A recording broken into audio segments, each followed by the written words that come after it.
Can we trust the very officers upholding the law when they seemingly turn against one of their own, arresting FBI agents in a shocking display of internal conflict? Are these dumb cops heroes standing up against corruption, or have they overstepped their authority, endangering the fabric of law enforcement? In this video, we have 9 scenarios of when cops arrest FBI. Number 1. The day a South Sudanese FBI agent was wrongfully arrested. In a shopping mall, the air was filled with the chatter of people going about their daily routines. Among them was a young South Sudanese man, sitting with his friends, unaware of his day's unexpected turn. Approaching the group, a group of police officers, their expression stern, singled out the young man and requested that he turn himself in. Confused and taken aback, the man, realizing he was being mistaken for someone else, began questioning why he was arrested. He vehemently protested, saying things like, "You got the wrong guy," and calling them stupid. Hey, no, if you're wrong, you're racial profiling. Am I? Yeah, you're wrong. You're assuming I'm someone that I'm not. Are you Jake? Hi, you look like Jake. There you go. I look like you. Yes, you are. No, I'm Officer Jake. You're Jake. Get out of my face, man. You guys are harassing me. Yes, you guys are. Hey, you're fucking harassing me. Yes, you are. No. He's harassing me. Why are you harassing me? Unfazed by his remarks, the officers insisted that he was the suspect. The young man, determined to clear his name, repeatedly stated that he was not the person they sought, but the officers didn't believe him. Their suspicion overshadowed any possibility of error. Growing increasingly frustrated and agitated, he demanded to see a warrant for his arrest. "I don't have a warrant," he argued. The police had no right to arrest him. No. You're not free to go, okay? Us. Am I being detained? Yeah, you are. For what? You think. Yeah. That's an illusion. That's an illusion. You think. I'm not. You're arrested. For what? I don't have a warrant. You're very wrong. Despite his pleas, officers continued to treat him as a suspect, and when he attempted to resist the arrest, they forcefully handcuffed him. Hey, officer, listen. No. Go ahead. Matter of fact, look at my ID. As they proceeded to search him, their disbelief turned into shock when they discovered the truth. The young man was actually an FBI agent. Realizing their grave mistake, they quickly uncuffed him and attempted to apologize, but the damage had already been done. You guys got the wrong guy. You guys are fucking stupid. That's not you. You guys are racial profile thinking I'm somebody. The wrong dude. Matter of fact, anybody can become a cop nowadays. You guys really had nothing else to go to college for but be a cop and harass me? To assume I'm somebody I'm not? My ID's in my back pocket. Y'all got the Watch, wrong. hey, watch how funny this is. Oh, what does that say? Fucked up. What does that say? Wrong guy. Oh! Wrong guy. Oh my God! No, get the fuck off me, dude. Enraged by the wrongful arrest and the presumption of guilt based on his appearance, the South Sudanese FBI agent didn't hold back his fury. He demanded their superior's presence, determined to hold them accountable for their actions. With seething anger, he confiscated their identification cards as evidence of their misconduct. Promising to file a formal complaint against the officers, he reminded them of their duty to uphold the law and protect innocent citizens. And this guy here. No, what do you mean? I look like him. Sir, can you please come here? Are you the supervisor?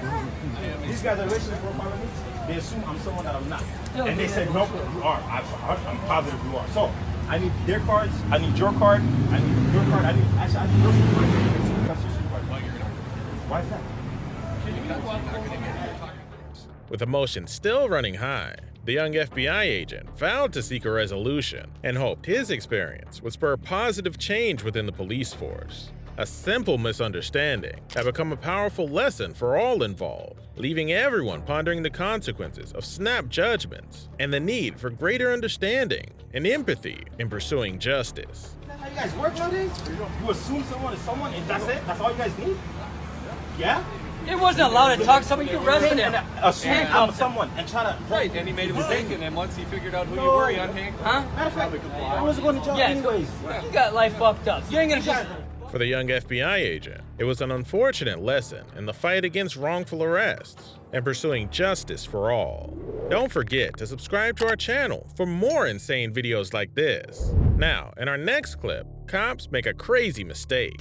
Number 2. Cops arrest ATF officer and get sued. An incident in Columbus, Ohio, unfolded a confrontation between federal and local law enforcement officers. The incident began when ATF agent James Burke visited a home in Columbus, Ohio to retrieve a firearm from an unauthorized individual. However, the occupant inside the house refused to open the door and called 911 instead. Responding officers Joseph Fahey and Kevin Winchell of the Columbus Division of Police arrived at the scene, mistakenly treating the situation as an attempted break-in due to a lack of information. See some ID, get on the ground! Get on the ground now! Get on the ground now! I'm a federal agent. 917-110-3. Federal agent. Why wouldn't you show me your ID when I got here? Don't move forward. Listen, I'm not getting out. I have no problem making this. My ID. I just want to see if anybody from 3 Precinct responds. Got a call that someone's impersonating a police officer out here and doesn't have ID. No kidding, because she doesn't want to open it. Okay, get on the ground so I can find out who you are. Officer Fahey repeatedly ordered Agent Burke to get on the ground as tensions escalated. Burke repeatedly identifies as a federal agent and tells Fahey he will not get on the ground. He offers to show Fahey his badge, but Fahey tells him to keep his hands in the air. Do you think I'm a police officer or something with you? Who do you think you are? Get on the ground! I'm not getting out of it. Chopper thing. I'm not getting 917, I'm pulling up. I got my ID. Do not reach for your waist!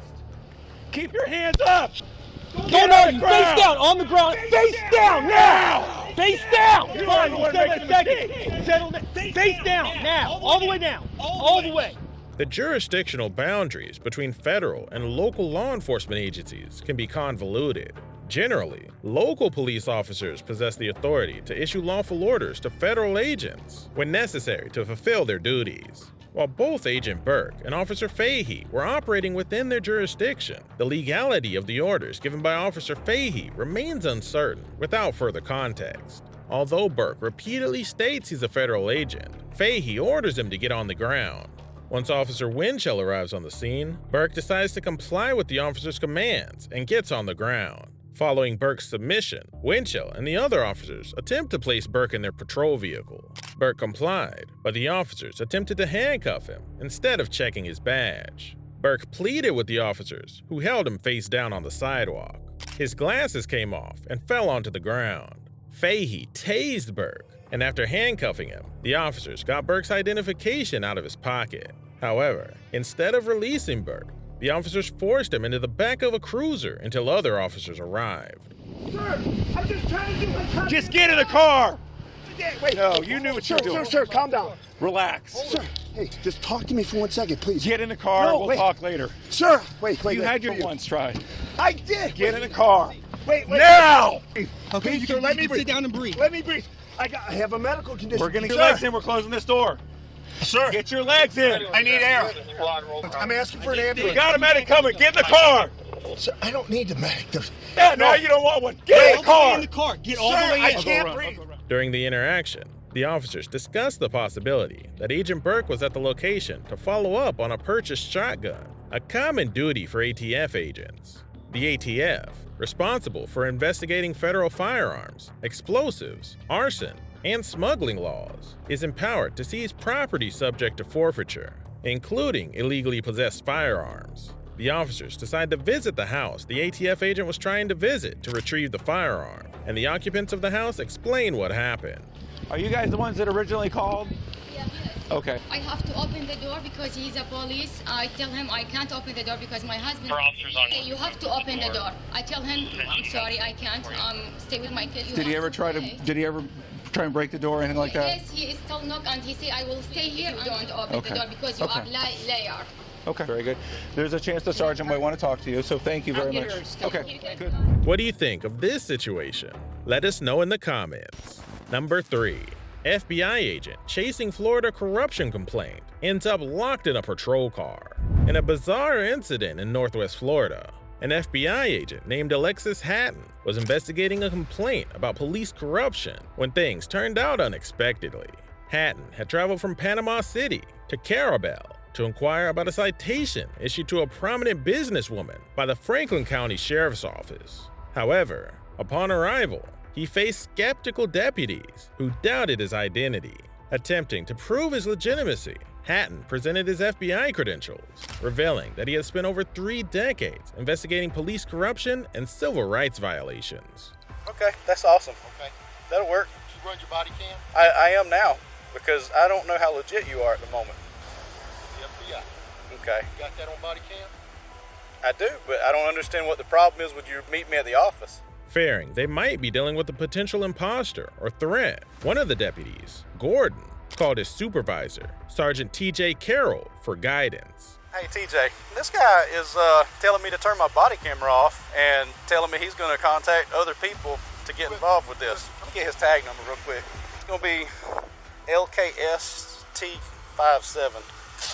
Carroll suggested rescheduling the interview through their office, but Hatton refused to comply. Tensions escalated as the deputies activated their body cameras to document the situation. Hatton was visibly frustrated by the turn of events, but identified himself once again. He asked Gordon to turn off the camera, but the deputy declined. Yeah, he told me to turn my body camera off because he didn't want that running. Perhaps sensing a need for the record of the encounter. The situation escalated further as Hatton remained elusive about how he obtained the deputy's cell phone number and avoided answering other inquiries. Like I'm being detained. Am I being detained? Am I being detained? You're the one who called me here, sir. How did you get my phone number? Frustrated and uncertain about the agent's true intentions, the deputy decided to detain him. Hey, you are detained at this time, sir. During the detention, Hatton held his hands up in surrender, but refused to lower them, even after being told he could. There is a tense moment when Hatton offered to surrender his gun to Gordon, but then retracted the offer, stating that he lacked permission. The narrative for this call, that subject he's got detained, Okay. I've got my claiming weapon to be on a my federal right. agent. You do got, is it on, do I have permission to take it off? No, you of don't have permission Okay, to take it just hang tight right here. I'm not cuffing you. But you're being very uncooperative with me. You asked me to come up here. You called my personal cell phone number. You can't tell me how your vehicle is coming back to a wiring company, not the It's FBI. a covert vehicle. Okay. You get Would mad? you like to see some registration? I don't really want anything from you at this point. My supervisor's on the way. Excellent. Feeling the need to inform his superiors about the unfolding situation, Hatton radioed the FBI dispatch to report what was happening. Later, during a phone call with his supervisor, he explained that the situation had escalated after he arrived to speak with Gordon. Despite Agent Hatton showing his badge, the situation took a shocking turn when it was revealed that his name came back as hot on a terrorist watch list. I've seen an ID card. I handed this to you. Did you grab it? Take it out of my hand. Do you not see a badge? I see a badge now. That's the first time I saw the badge, good sir. Lord. You don't need to be a Confusion ensued among the deputies as they received conflicting information about the watch list status. Some advised extreme caution, while others mentioned that his name differed from what they expected. As the deputies waited for their superior to arrive, they decided to detain Hatton in the back of Deputy Gordon's cruiser.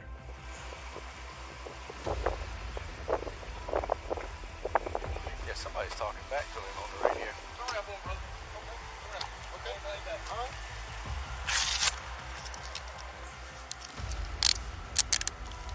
All right, just being detained.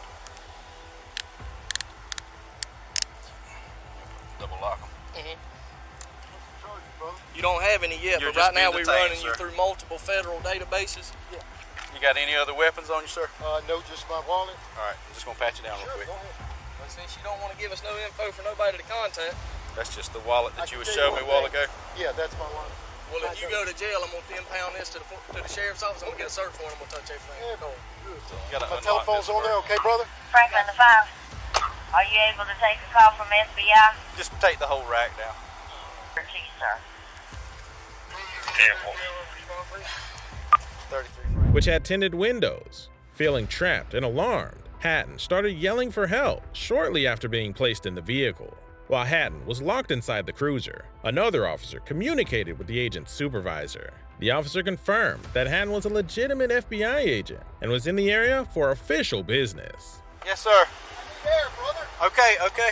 All right, I'm turning it on right now. Sir, I can't open the door. You're being detained right now. Go ahead with I got the 43, air sir. on full blast, sir. No, brother, I can't feel it. 62211. What's up? You haven't cooperated with anything Private we've 30. done. What's that gentleman's name you got detained? Do you have your body camera on still, brother? Absolutely, it ain't going off. Thank you, brother. I'm begging for you. Turn the air. You're burning me up, brother. I had the defroster on.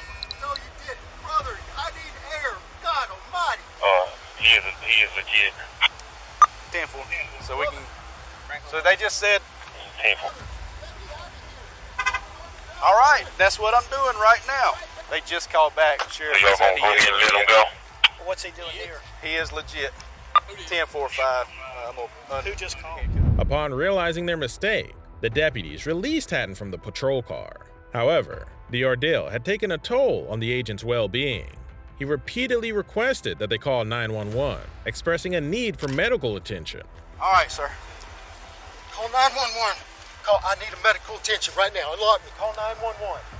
Call 911. Call 911. I need 33. Deputies called for paramedics as Hatton, now outside the car, removed his sweater and radioed FBI dispatch.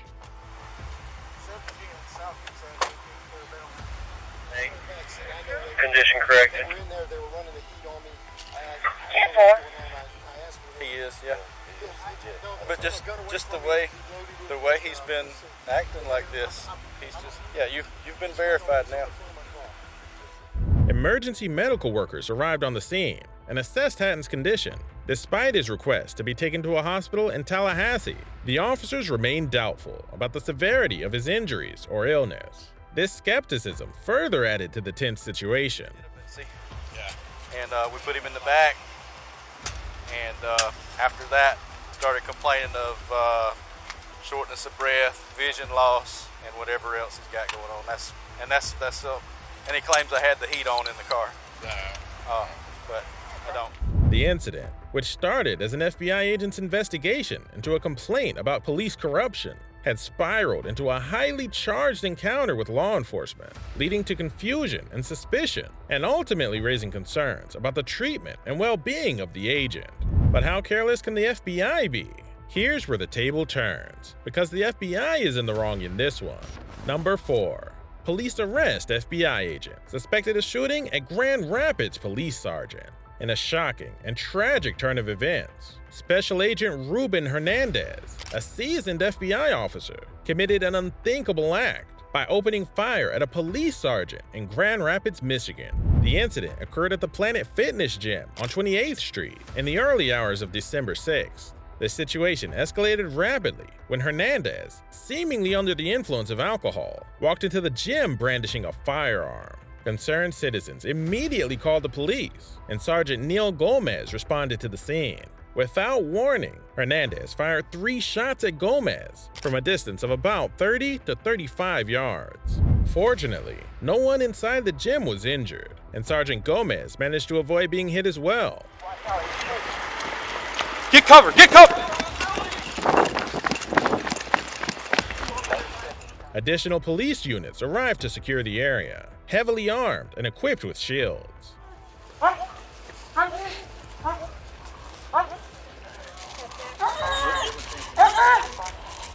By the time the reinforcements reached the scene, Hernandez had already surrendered, lying on the concrete.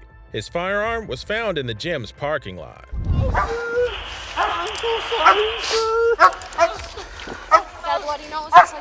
Somebody go over there and see for that gun.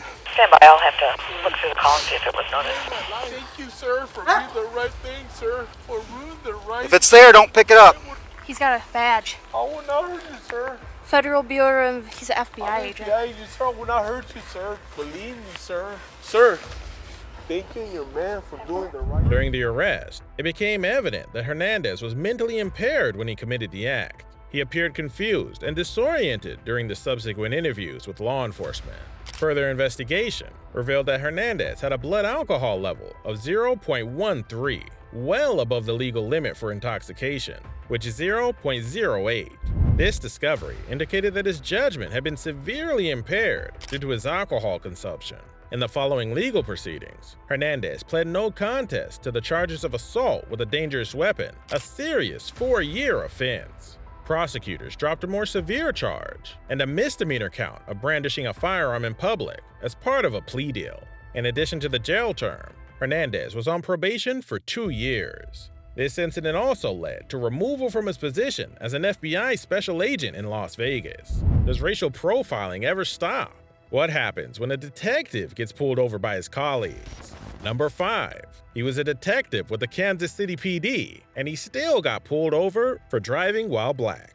In a troubling incident, Sergeant Herb Robinson, an experienced 30-year veteran of the Kansas City Police Department, has filed a lawsuit alleging racial profiling by two fellow officers. According to the lawsuit, on March 11, 2021, officers Cole Muldeer, white, and Marco Olivas, Hispanic, stopped Sergeant Robinson's unmarked police car. 5'9".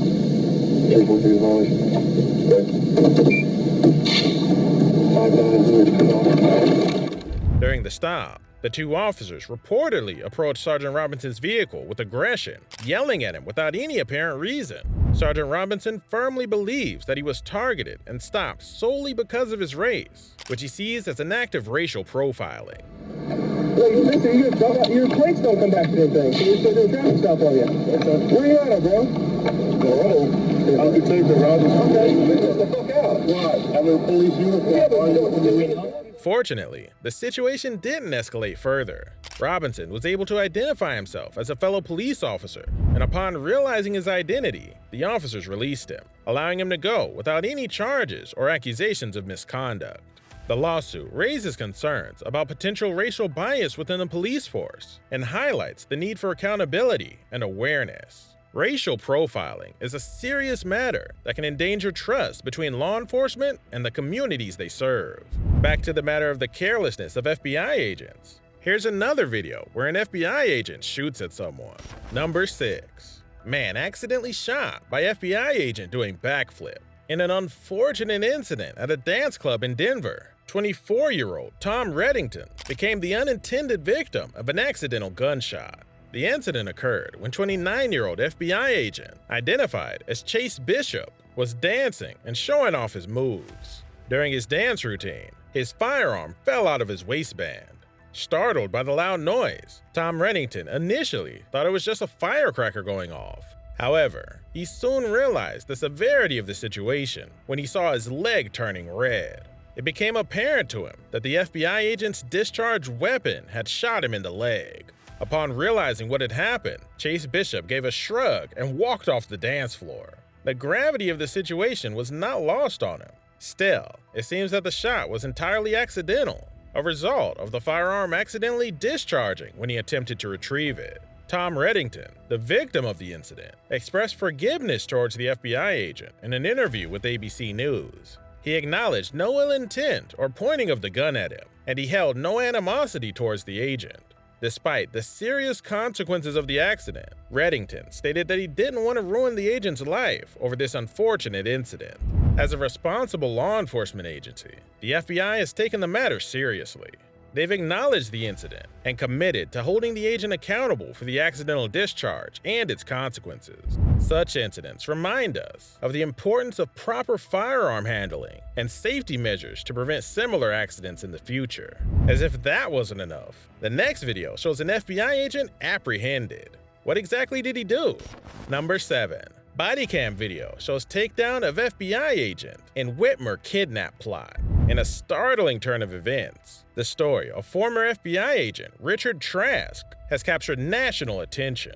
Once entrusted with protecting and serving the nation, Trask's life turned dark and twisted. It all began on a fateful night when Trask's wife, fearing for her safety, dialed 911 and reported a violent altercation. She recounted how Trask had subjected her to physical abuse, leaving her with injuries that included a laceration on her head and strangulation marks around her neck.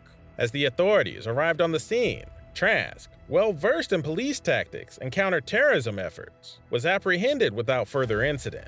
You said at one point took your head and hit it against a nightstand? Yeah. How many times did you hit it? Trask, T-R-A-S-K, and first name is Richard. Not turning your volume off in this case, okay? Keep it on the whole time. So we don't know if he's armed.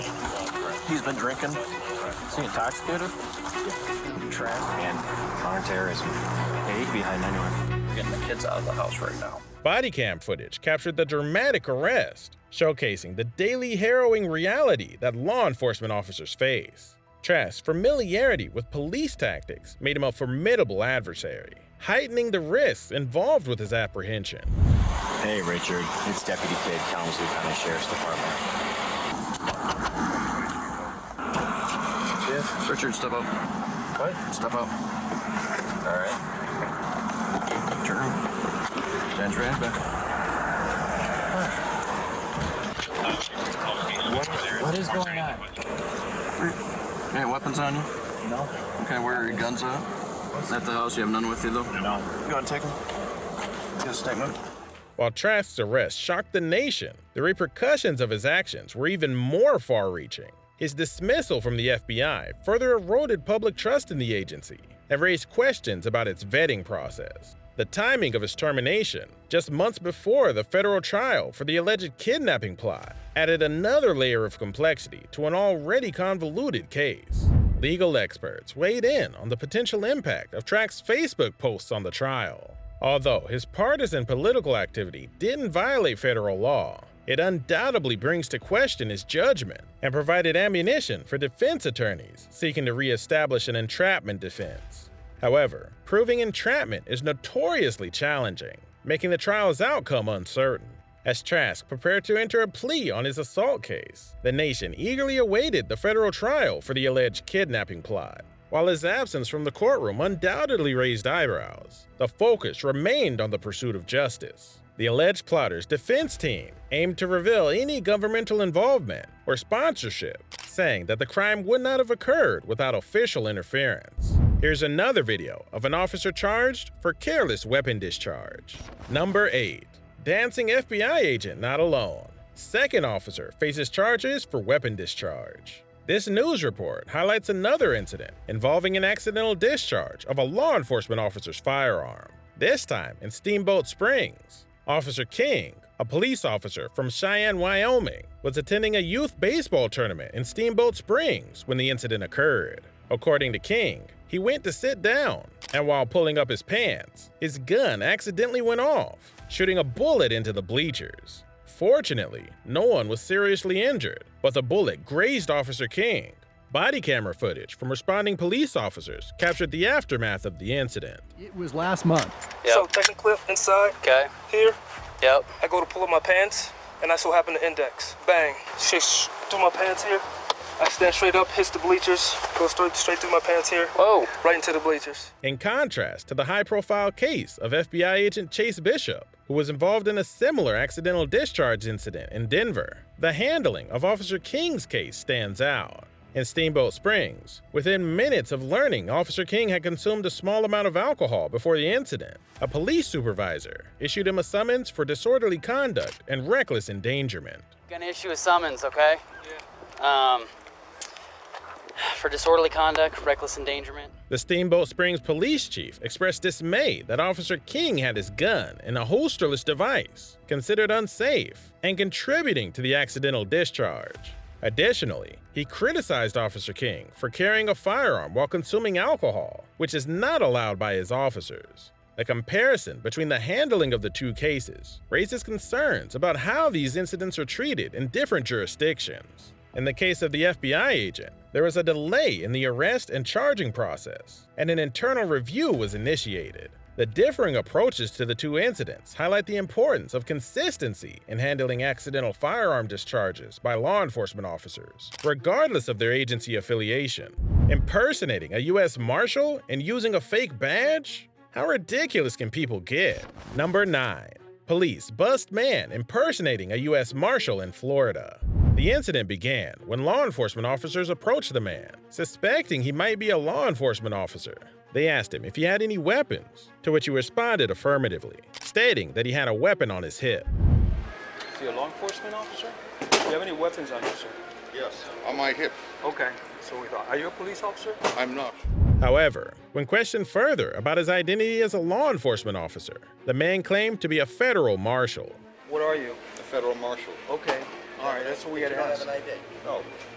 The officers were skeptical of his response and asked to see his federal marshal identification.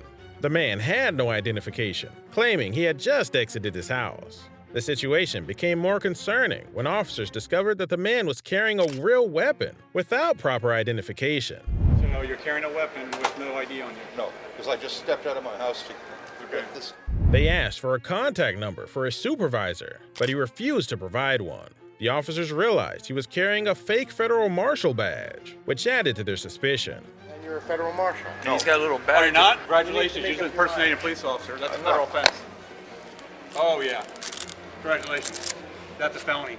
The man continued claiming he was a federal marshal and insisted he was a limousine driver. However, the officers were unconvinced and informed him that impersonating a law enforcement officer, especially a federal marshal, was a felony offense. The man's actions raised serious concerns as he was falsely representing himself as a law enforcement officer, potentially leading to dangerous situations or misuse of authority. Impersonating a law enforcement officer undermines public trust and can have serious legal consequences. Police officers take such cases very seriously, as impersonating a law enforcement officer poses a significant threat to public safety and the integrity of the law enforcement profession. The man was arrested for his actions and will likely face charges of impersonation and possessing a fake badge. The clips in this video are brought to us by Beyond Time News, Audit The Audit, Tallahassee Democrat, MLive, Police Force 2.0, Kansas City Star, Wood TV8, Inside Edition, and Police Activity. Check out the description below for a link to their channels and give them the credit they deserve. If you like this video, then you'll like this one too, so check it out.